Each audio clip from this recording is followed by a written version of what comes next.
কি গো গিন্নি, সেই কখন উঠেছি, জল খাবার দেবে না নাকি? হ্যাঁ, আমার যখন সময় হবে ঠিক তখনই দেবো। হ্যাঁ, উমা, তুমি এরকম করে কথা বলছো কেন? বুঝেছি, গরম বেড়েছে বলে গিন্নির মাথাতেও আগুন জ্বলছে। হ্যাঁ, দেখো না, একবার আগুনের সামনে এসে দেখো। সত্যি এবারে গরমটা অত্যধিক। ঠিক আছে ঠিক আছে, আমি ওই বাইরের দোকান থেকে চা খেয়ে আসছি। কবে যে একটু বৃষ্টি হবে তাহলে একটু বাঁচবো। কিরে পুঁটি, কি হয়েছে? মা কাঁদছে কেন? দাদু, ও দাদু, তুমি একবার আমাদের বাড়ি শিগগিরই চলো। এ কেন রে মা, কিছু হয়েছে? হ্যাঁ, পুটির বাবা মাথা ঘুরে পড়ে গেছে। ভোরে খেতে গিয়েছিল, কিন্তু ফিরেই এই অবস্থা। গরমের জন্য মনে হচ্ছে। এই চলো চলো চলো গিয়ে দেখি। গিন্নি তুমি যাও, আমি বৈদ্যকে একবার ডেকে নিয়ে আসছি। কি বুঝছো হে বৈদ্য? হ্যাঁ, দেখি দেখি। না না না না না না, ভয়ের কিছু নেই। গরমে বায়ু মাথায় উঠে অজ্ঞান হয়ে গেছিল। তবে যা গরম, একটু এই সময়ে কদিন বিশ্রাম নেওয়া খুব ভালো। সত্যি যা গরম। যুগের হাওয়া, গরম হাওয়া সব একসাথে বইছে। এই নিয়ে সকাল থেকে আমি 6 জনকে দেখলাম যাদের এই গরমের জন্যে শরীর খারাপ হয়েছে। ঠিক আছে বৈদ্য, তাহলে রাজসভায় দেখা হচ্ছে। হ্যাঁ হ্যাঁ, আসছি আসছি।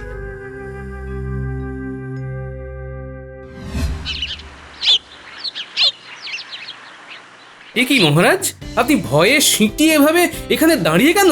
আর এসব হাঁড়ি কড়া বাইরে, কি ব্যাপার? আর ব্যাপার, ভিতরের পরিস্থিতি গরম, বুঝেছো? তোমার রানীমার মাথায় আগুন জ্বলছে। বাইরে যা গরম তারই প্রভাবে মহারাজ, কিন্তু ব্যাপারটার একটু যদি খুলে বলেন তাহলে সবটা বুঝতে পারবো। আরে আমার সব রাঁধুনিরা এই গরমে একসাথে অসুস্থ হয়ে পড়েছে। তারা ছুটি নিয়ে আজ সকালই বাড়িতে গেছে। আচ্ছা, তারপর? সুতরাং বাধ্য হয়ে রানীমাকে হাল ধরতে হয়েছে। ওরে বাবা, সর্বনাশ! তার ভিতরে আমি বলে ফেলেছি, গিন্নি সকালে জল খাবারে নুন কম ছিল, দুপুরে একটু ঠিক করে রেঁধো। ব্যাস, তাতেই অনর্থ, বুঝতে পেরেছি। হ্যাঁ, এই হাঁড়ি কড়া রেখে বলে গেছে নুন কমের জন্য সমস্যা, এবার উনুনই ধরাবো না। আজ আমি রাতে সবার জন্য রান্নাটা করে নি। কি দিনকাল এলো বলো দেখি। রাজ্যের বেহাল দশা মহারাজ, গোটা কৃষ্ণনগরে গাছ কমে গেছে, যার ফলে সবার মাথা খারাপ হয়ে যাচ্ছে। কিন্তু রানীমার মাথাটাও যে কিভাবে। কি, আমার মাথা খারাপ হয়ে গেছে বললে? এই নানা রানী, আমার চোখ খারাপ হয়ে গেছে, তাই তুমি আসছো দেখতে পাইনি। আমার কান খারাপ হয়ে গেছে, তাই তোমার পায়ের শব্দ শুনতে পাইনি। মাথাটাও খারাপ হয়েছে এমন, তুমি যে আসতে পারো সেই কথাটাও না মাথায় আসেনি। গোপাল, তুমি তখন কি বলছিলে গাছ নিয়ে? আগে রানীমা, এটাই বলছিলাম যে রাজ্যে গাছ কমে গিয়ে গরমটা ইহারে বেড়ে গেছে। মহারাজকে বলে কিছু একটা ব্যবস্থা করো। আমারও মাথা গেছে, আমি কিছু করতে পারবো না। আদিক্ষেতা, শুনছো? বলো, কান খোলাই আছে। চোখটা মনে হয় খোলা নেই না? মানে কি বলতে চাইছো, পরিষ্কার করে বলো না। তুমি কি দেখতে পাচ্ছ না যে আমি ঘেমে একেবারে চান করে গেছি? গিন্নি, আমিও ঘেমে গেছি। এখন কি করব বলো, খুব যে গরম পড়েছে।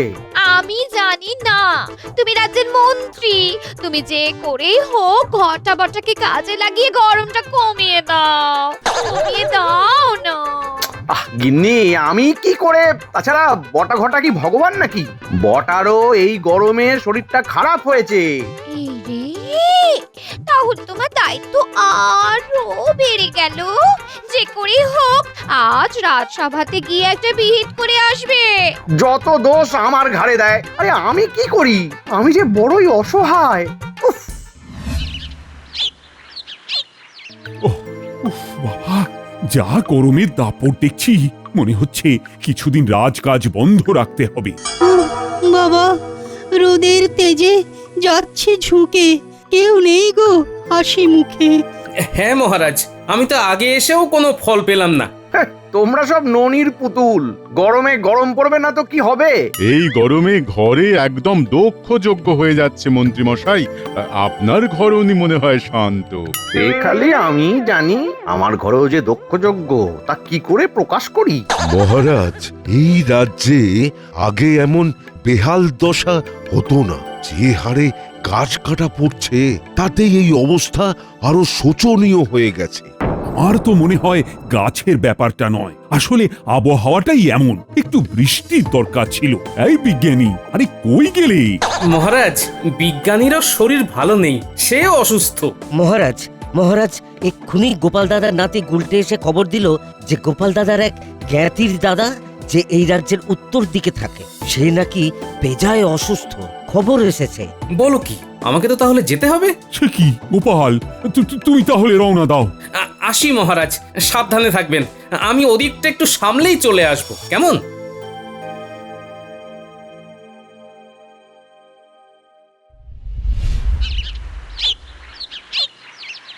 গিন্নি, তাহলে আসি, সাবধানে থেকো। হ্যাঁ, ধরে রাখো দিন দুয়েকের ব্যাপার। আরে বাবা, হ্যাঁ, তুমি চিন্তা করো না, আমি ঠিক থাকবো। হ্যাঁ, আর শোনো, এমন গরমে না হুটহাট করে বাইরে যাবে না, বুঝলে? আমার ওই কেলে পচাকে বলা আছে, ওই তোমার বাজার হাট করে দেবে। বেশ বেশ, তুমি আর তোমার নাতিরা বনের মধ্যে খুব সাবধানে যেও। হ্যাঁ, এই সবাইকে একটু দেখে রেখো। হ্যাঁ, তোরা সব দেখে শুনে চল বাচারা। হ্যাঁ, বনের পথটা খুব একটা ভালো নয়। একটু বসতে পারলে ভালো হতো রে, আসলে বয়স হয়েছে তো। বসবে কোথায় দাদু? ছায়াই নেই, এই বনটা খালি নামেই বন, গাছই নেই। আর আরেকটা জিনিস খেয়াল কর, বনের গাছগুলো যে মরে গেছে তা কিন্তু নয়, গাছগুলোকে উপড়ে বা কেটে ফেলা হয়েছে, এটাই বলতে চাইছিস তো? একদম ঠিক ধরেছিস। চারদিকে বড় বড় গর্ত, যেন কেউ বা কারা সব গাছ তুলে নিয়ে গেছে। কি বলছিস? উপড়ে বা কেটে ফেলেছে? হ্যাঁ দাদু, তুমি দেখো ভালো করে। তাই তো, তার মানে বনটা ফাঁকা হয়ে যাওয়ার জন্যই এত গরমে দাপট। আর যে কাটছে তার উদ্দেশ্য কিন্তু ভালো নয়। সাবাস, একদম ঠিক ধরেছিস। গাছ কেটে নিচ্ছে লুকিয়ে লুকিয়ে, ব্যাপারটা ফিরেই দেখতে হচ্ছে। কি গো, রাখতে পারলে? সব আঁটলো? না না, সব ধরেনি, আরো বেশ কটা হাড়ি লাগবে। আরে কতলি মোহর আছে বলো তো? না না, আমি না, তুমি বলো। 30 থলি গো গিন্নি, 30 থলি। বাহ, 30! তুমিও তো তাই। কবে পেরিয়ে গেছে। আমার কাছে কিন্তু সেই 30ই আছো।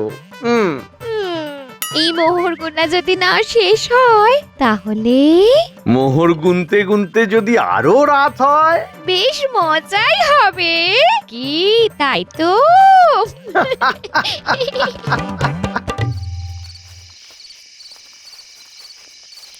গিন্নি, অগিন্নি, কোথায় গেলে গো? দরজাটা খোলা কেন? এই যে আমি বলি, ওঠার ক্ষমতা নেই গো। হ্যাঁ, কি কি গিন্নি, তুমি শুয়ে? শরীর খারাপ নাকি? কি হয়েছে? এই গতকাল হাট থেকে ফেরার পর না, বিকেল থেকে খুব খুব শরীর খারাপ। হ্যাঁ, কি, তুমি কাল বেলার দিকে হাটে গিয়েছিলে? কেন গেলে? কেলে পচাকে তো বলে গিয়েছিলাম, ও আসেনি? সে প্রথম দিন এসেছিল, কিন্তু কালকে শুনলাম বন যেখানটায় শুরু হচ্ছে না, সেই প্রান্তরে নাকি ডাকাতরা তাকে মেরে হাত পা বেঁধে ফেলে রেখে গেছিল। কি সর্বনাশ, এসব কি শুরু হলো? এবারে বুঝেছি, হাট থেকে ফেরার পথে তোমার এই গরমে রোদ লেগে শরীর খারাপ হয়ে গেছে। হ্যাঁ, কিন্তু কেলে পচা মার খেলো কেন? বনের মধ্যেই বা গেল কেন? ডাকাতদেরই বা মুখোমুখি হলো কি করে? না, আজকে রাতে ওর বাড়িতে গিয়ে কথা বলতে হবে তো। সত্যি কথা বলতো, তুই মার খেলি কি করে? ডাকাতেরা মেরেছে। কেন মেরেছে? তুই ওদের মুখোমুখি হলি কি করে? আর ওদিকেই বা গিয়েছিলি কেন? আমি বাতের তেল বানাবো বলে একটা গাছ খুঁজতে গিয়েছিলাম, তখনই বনে লুকিয়েছিল ডাকাতেরা, আমায় খুব মারলো গো, ব্যথা করে দিছে গো গায়ে গতরে। ও, তোকে বিনা কারণে মারলো? আরে আরে, তোর বালিশের পাশে ওটা চকচকে কি রে? কিছু না, কিছু না। হ্যাঁ হ্যাঁ, না না না, আমি দেখে নিয়েছি, ওটা একটা রূপোর মোহর। বাবা, এমন ডাকাত তো দেখিনি, যারা মারে আবার মোহরও দেয়। হ্যাঁ, না না, সত্যিটা বল কেলে পচা, আসল ব্যাপারটা কি? আমি বনে গিয়েছিলাম একটা গাছ খুঁজতে, তখন মন্ত্রীমশাই ঘটা 2 জন সঙ্গীকে সাথে নিয়ে অনেকগুলো গাছের গুড়ি বেঁধে গাড়িতে তুলছে। আমি তখন জিজ্ঞাসা করলাম, তোমরা কি গাছ কেটেছো? তারপরে বুঝেছি, তোকে বেদম মারলো তাই তো? আর তুই ভয় পেয়ে বলে বেড়ালি ডাকাতরা মেরেছে, কিন্তু ওই রূপোর মোহরটা পেলি কি করে? হ্যাঁ, ওদের কারো ট্যাগ থেকে টুকুস করে খসি পড়েছিল। খেয়াল করেনি তো, আমি কুড়িয়ে নিয়েছি। ঠিক আছে, আমি বৈদ্যকে বলে কাল সকালে ওষুধ পাঠিয়ে দেব। এখন আসছি।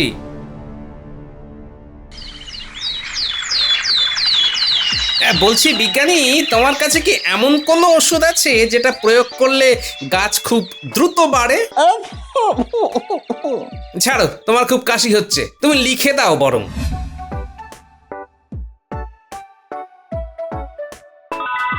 হ্যাঁ আছে, আমার দালানের উপরে একটা ঝুড়ি আছে, সেইখানেই দেখবে লেখা আছে গাছ বৃদ্ধির ওষুধ। ওই ওষুধ 1 চামচ করে চারা গাছের গোড়ায় দিয়ে জল দিলে চারা গাছ 1 সপ্তাহে 10 ফুট গাছ হয়ে যাবে। হ্যাঁ,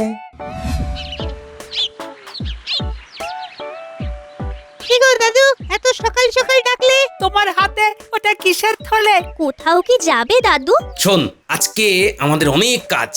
যেমন প্রথমেই এই যে হাতের থলের ওষুধটা, এটাকে বনে চারা গাছ পুঁতে গাছের গোড়ায় গোড়ায় 1 চামচ করে ছড়িয়ে জল দিতে হবে। বনে গাছ পুঁতে ওষুধ ছড়িয়ে কি হবে দাদু? কারা তো সব গাছ কেটেই নেয়। কারা গাছ কাটছে ধরতে পেরেছি, এবারে ওদের শাস্তিও দেব। কিন্তু তার আগে যে চারা গাছগুলো আছে তাদের গোড়ায় এই ওষুধটা দিতে হবে। কিভাবে ওদের ধরবে দাদু? সব মন্ত্রীমশাইয়ের খেল। উনি মোহরের বিনিময়ে বনের গাছগুলো কেটে বিক্রি করে দিচ্ছেন। দেখ না কেমন চালে চাল দিয়ে ওনাকে শুধু ধরি।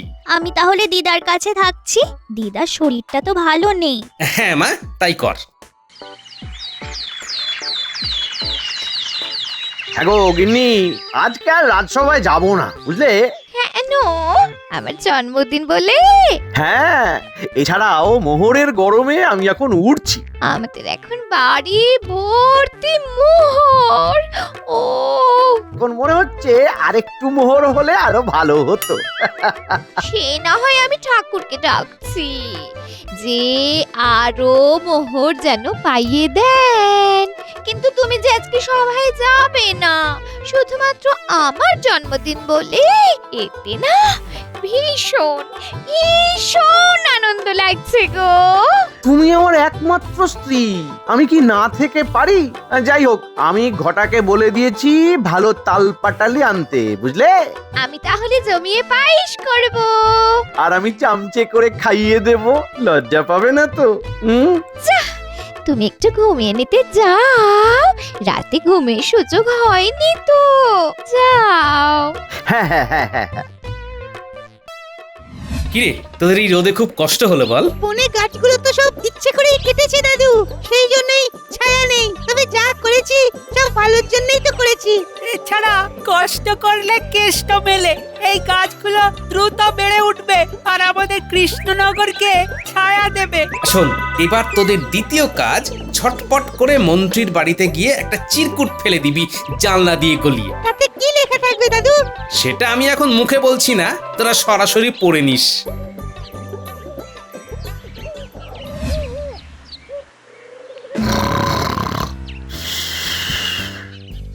উল্টে দেখ, মন্ত্রীমশাই ঘুমোচ্ছে, দুপুরে খেয়ে ভাত ঘুম দিচ্ছে। পর আর কি, গাছ চালান দিয়ে মোহর পেয়ে ঘুমোচ্ছে মনের সুখে। চল চল তাহলে জানলা দিয়ে ফেলে দি। কি গো, কি হলো? আওয়াজ হলো কেন?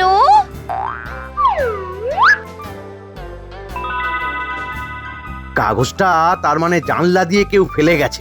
এই খোলো খোলো শিগগির খোলো খোলো। হ্যাঁ, খুলছি খুলছি খুলছি। প্রিয় মন্ত্রী মহাশয়, আপনি যেভাবে আপনার কৃষ্ণনগরের বনের আর্থিক বিচারে খুবই গুরুত্বপূর্ণ গাছগুলো পারদর্শিতার সাথে কেটে দিয়েছেন, তাতে আমি একটা হিসেব করে দেখলাম আপনাকে আমি রূপোর মোহর দিয়েছি। তা আমার উচিত হয়নি। এই গাছ বিক্রি করে আমার অনেক লাভ হয়েছে, সেই জন্যে আমি আপনাকে ওই রূপোর মোহরের বদলে সোনার মোহর দিতে চাই। অতি সত্বর কৃষ্ণনগরের দক্ষিণের মাঠটা আছে, সেই মাঠের ধারে বট গাছের নিচে আমার দেওয়া আগের সব রূপোর মোহরের থলিগুলো আজ রাতেই রেখে যান। আর এর ঠিক দুদিন বাদেই আগামী পরশু যা রূপোর মোহর পেয়েছিলেন সেই পরিমাণে সোনার মোহর নিয়ে যান। গিন্নি, কি করব? কি আবার করবে? ভগবান যখন মুখ তুলে চেয়েছেন, উপর থেকে সোনা অনেক দামি। ও কত গয়না করাবো, কত গয়না করাবো। 30 থলি সোনার মোহর, ভাবতে পারছো? এই যাও যাও যাও যাও, আজ রাতে দক্ষিণের মাঠে ওগুলো রেখে এসো। এত ভালো ব্যবসা তার আগে কখনো দেখিনি। যাও না। বেশ বেশ, তুমি যখন বলছো রেখেই আসবো।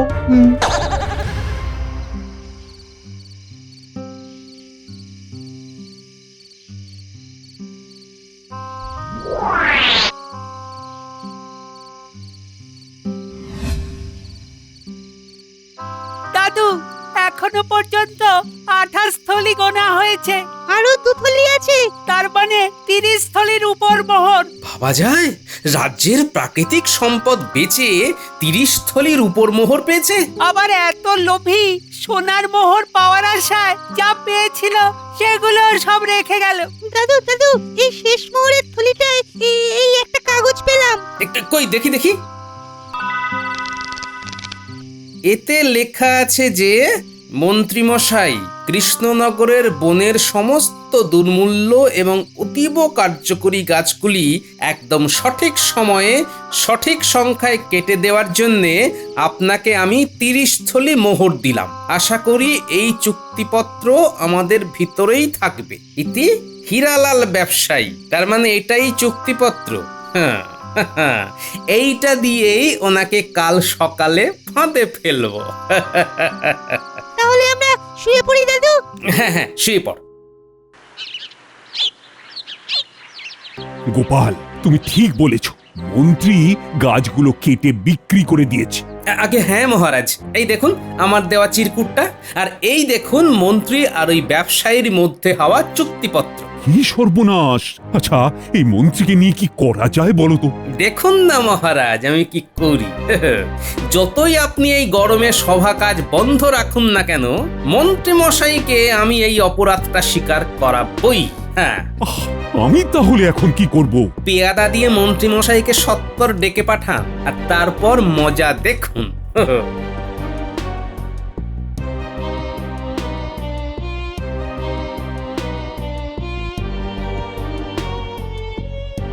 আসুন মন্ত্রী মশাই, আসুন। উফ উফ, কি গরম! উফ, কিসের গরম? মোহরের নাই আবহাওয়ার? মানে কি বলছেন এসব? আর মহারাজ, আর কদিন ছুটি তো নিজেই দিলেন, তাহলে আজকে তলব করলেন কি ব্যাপার? হ্যাঁ, যে সে ব্যাপার নয়, জব্বর ব্যাপার হে। আর বেশি ধানাই পানাই না করে সোজা কথায় আসি। মন্ত্রী মশাই, আমার কাছে খবর আছে যে আপনি আমাদের রাজ্যের প্রাকৃতিক সম্পদ তথা কৃষ্ণনগরের বনের অনেক দুর্মূল্য গাছ বিক্রি করে দিয়েছেন। কি গাছ? তাও আবার বনের? আমি ভয়ে বনের ভিতরেই যাই না বাবা। কোথায় সাপ ব্যাং শিয়াল আছে, আমায় কামড়ে দেবে। হ্যাঁ, ভালোই ভালোই স্বীকার করো মন্ত্রী। এখনো সময় আছে।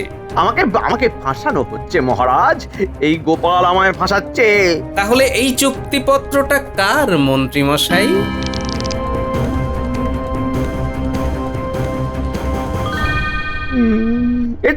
এটা নকল, এটা ষড়যন্ত্র। আমি না রাজ্যের মন্ত্রী, আমি কখনো এমন করতে পারি?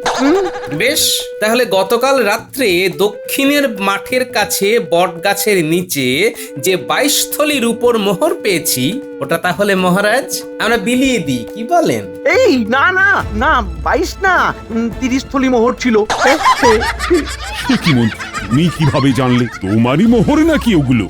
আজ্ঞে না মহারাজ, মানে মানে হ্যাঁ মহারাজ। মন্ত্রীমশাই, দক্ষিণের মাঠের কাছে বটগাছের নিচে রূপোর মোহর রেখে সোনার মোহর ফেরত নেওয়ার ফাঁদ আমি পেতেছিলাম। হ্যাঁ নয়, হ্যাঁ। চলো মন্ত্রী, আজকে তোমাকে চরম কঠিন শাস্তি দেব। রাজ্যের প্রাকৃতিক সম্পদ এভাবে বিক্রি করা চরম অপরাধ।